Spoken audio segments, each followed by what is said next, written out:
नमस्कार साथियों, UPSC current affairs programme में आप सबका स्वागत है। मेरा नाम दीपांश है और इस वक्त की अपडेट आसियान भारत माल व्यापार समझौते से जुड़ी है।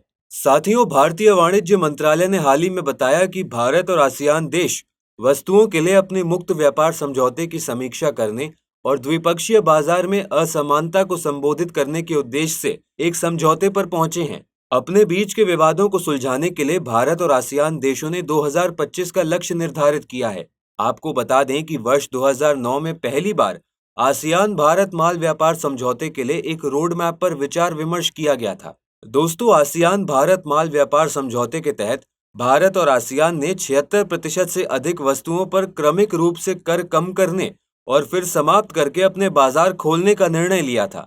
हाल ही में इंडोनेशिया में हुई बैठक में इससे संबंधित शर्तों को अंतिम रूप दिया गया है। आपको बताते चलें कि आसियान भारत माल व्यापार समझौते से संबंधित विभिन्न मुद्दों पर सितंबर की शुरुआत में होने वाले भारत आसियान नेताओं के शिखर सम्मेलन में चर्चा की जाएगी।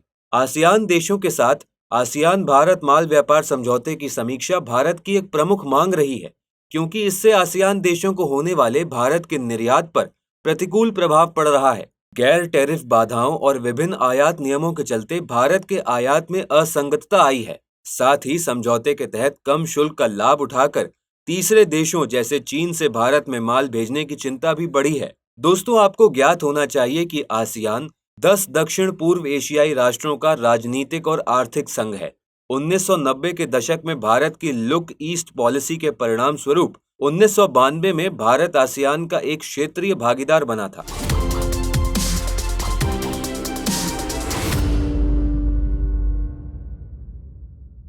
हिंदी में यूपीएससी की तैयारी से संबंधित प्रोग्राम्स को देखने के लिए सब्सक्राइब करें स्टडी IQ IAS हिंदी।